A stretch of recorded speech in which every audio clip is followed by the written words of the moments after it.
As a player, Aaron Boone had a signature moment in pinstripes. Now he'll be looking for the next one as the 33rd manager of the New York Yankees.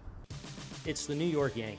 So obviously, I mean, that goes across the world with, you know, how big of a deal that is. So I think my family and friends, they keep texting me over and over again, people that I'm close with, people in my family, like, is this really happening? You know, those kind of things, because they understand just how significant of a position this is, just how big of a deal this is, understanding the possibilities that come with being a part of this amazing organization. Usually when you collect a lot of great baseball people, then you gravitate to good ideas, and we are very proud of that fact that we're going to be introducing somebody that we think is going to be a great asset for this franchise, someone that we can work with and collaborate with and plug and play with and grow with, and in good times and in bad. Not only is he a good communicator, he's just a very confident, calm, patient person. And when you have a team like we do, which is a young team, you know, even at this level, guys have a lot to learn, right? And I think because of his personality and his experience and all of his skills that he has, he's going to be great dealing with these players. You saw him up there today. He's incredibly smart, incredibly articulate. He grew up in the game. He's liked by everybody. I think he has great communication skills, which will translate to really reaching the players. He's a great competitor. So I think he's going to do a great job. The last couple of years, that desire has really started to burn again, and I want to be a part of putting together and chasing down a championship, period.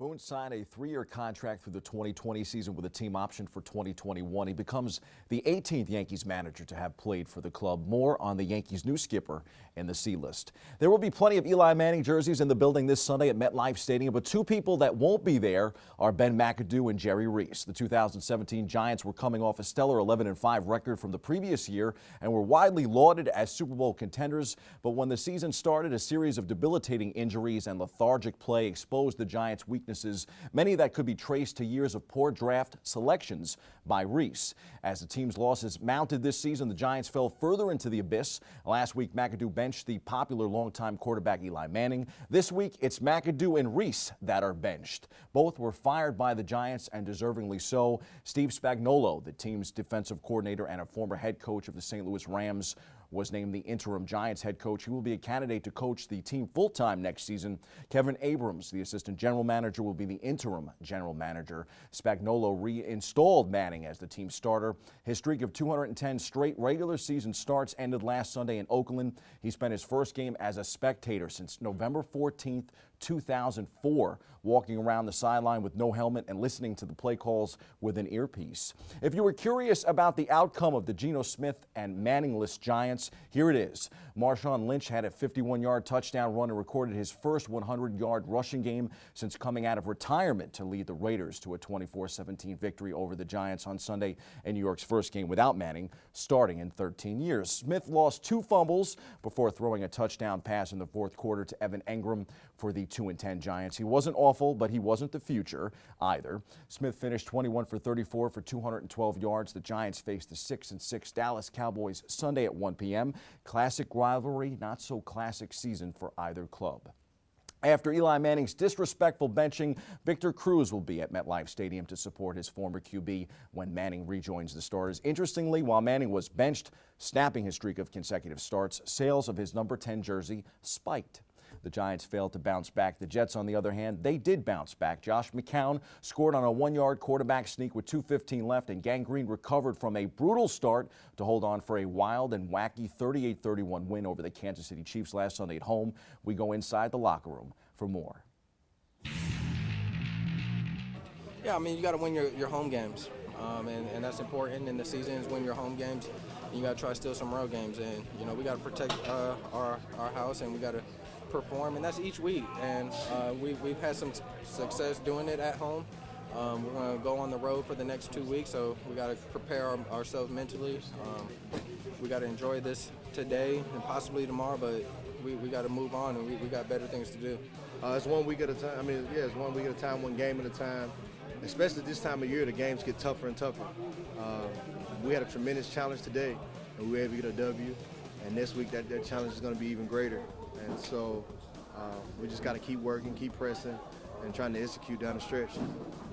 Yeah, I mean, when you play at home, you're supposed to draw energy from the crowd and do stuff, like that. And it was important for us to finish out the game this week.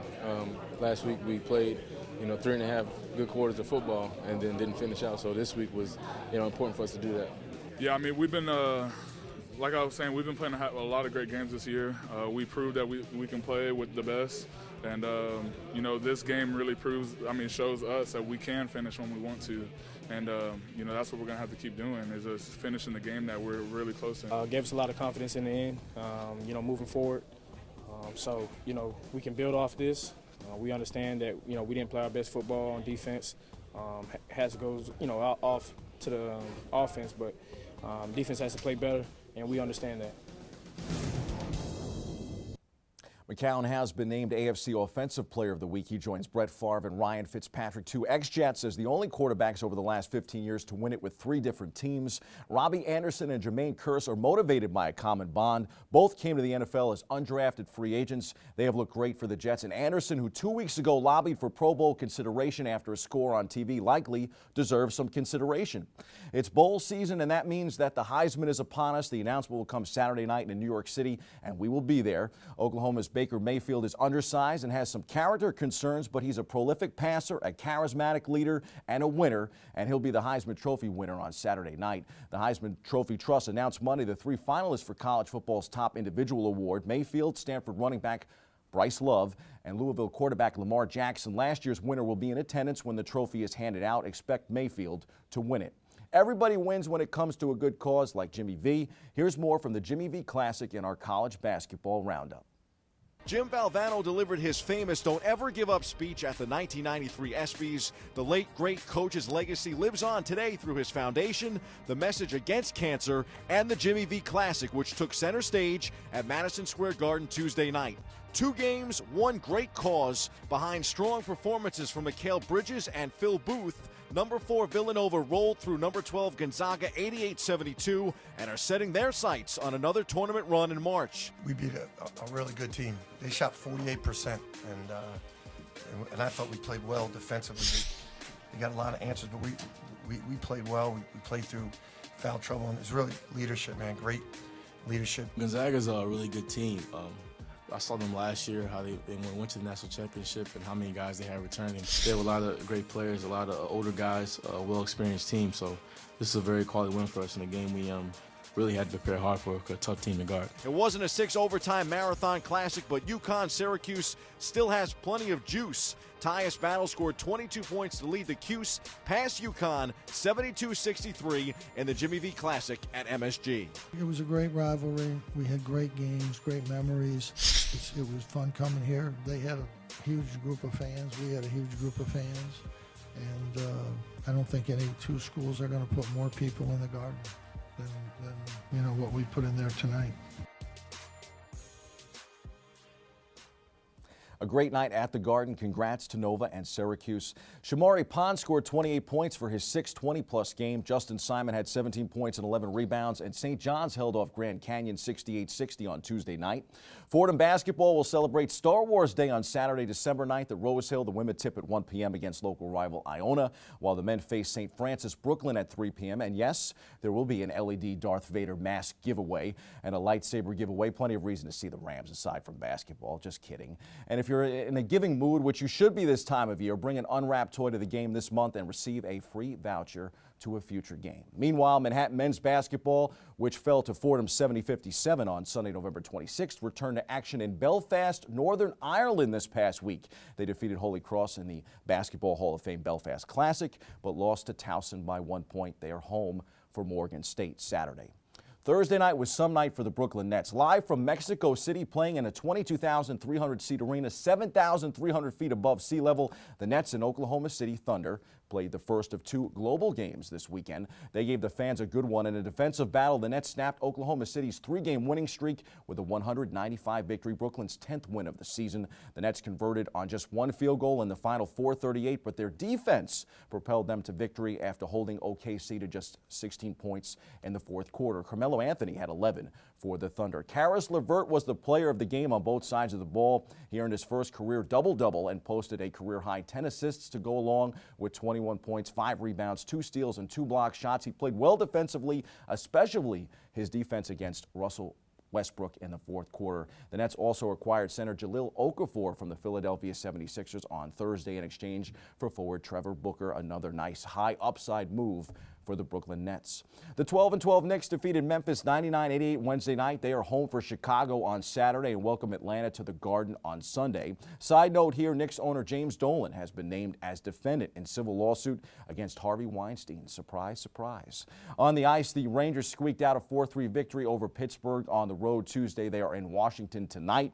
Broadway Blue Shirts sport a 15-10-2 mark. The Caps are 17-11-1. The Rangers are now just weeks away from battling Buffalo in the Winter Classic at Citi Field. The Rangers worth an NHL high $1.5 billion as team values continue to rise according to the latest estimate by Forbes. From the baseball diamond, Shohei Ohtani, who the Yankees coveted and I said was coming, looked like a marriage made in heaven until the Japanese star shot down the Yankees and the Boston Red Sox this past week. He also ruled out the New York Mets. He apparently wants to stay on the West Coast. Expect Seattle, the LA Angels, the San Francisco Giants, and even the San Diego Padres to be in on Ohtani. Giancarlo Stanton could be moving from Miami, too. The Giants and the St. Louis Cardinals seem closest to nabbing the home run hitting star, but Stanton, who has a no-trade clause, did approve the LA Dodgers and the Yankees this week. Imagine Stanton and Aaron Judge in the outfield. Oh, boy. Rafael Palmeiro believes he has more to offer the game of baseball and more to prove as well. The 53-year-old Palmeiro, who last played in 2005, told The Athletic that he is thinking about making a comeback. There's no doubt in my mind I can do it, says Palmeiro, who ended his career as one of 4 players with 500 home runs and 3,000 hits. I've taken care of myself really well. I've been working out for years. Everything feels better than when I played. This reminds me of the movie Major League when Roger Dorn returns and asks as if it's too early for Roger Dorn night. And on a final sports roundup note, George St. Pierre has vacated the UFC middleweight title he won just over a month ago when he defeated Michael Bisping.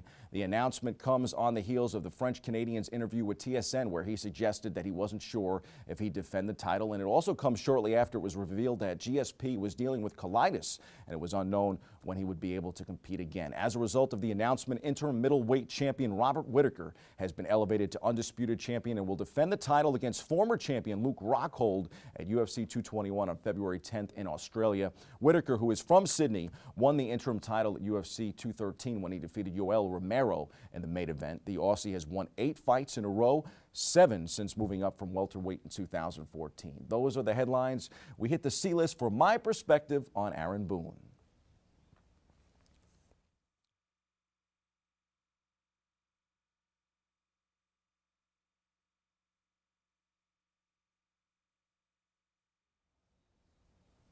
Aaron Boone will forever live in Yankee lore. His 2003 clinching home run against Boston in the American League Championship Series cemented that. I think the homer did a lot for his chances of getting the gig.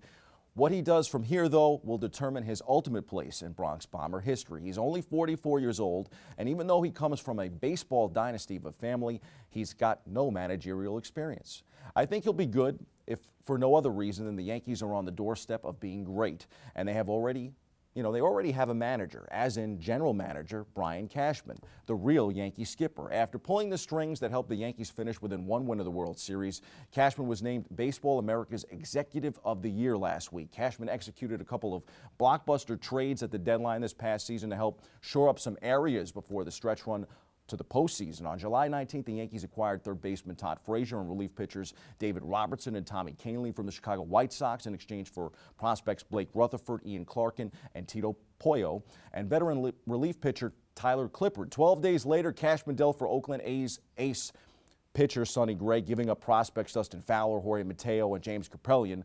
Boone may be the new face of the Yankees, but Cashman would be the equivalent of the man behind the curtain, the great Oz of the Bronx Bombers. With the two running the show and the team the Yankees have on the field, expect World Series victory number 28 sooner rather than later. That's your sports. I'm Bobby C.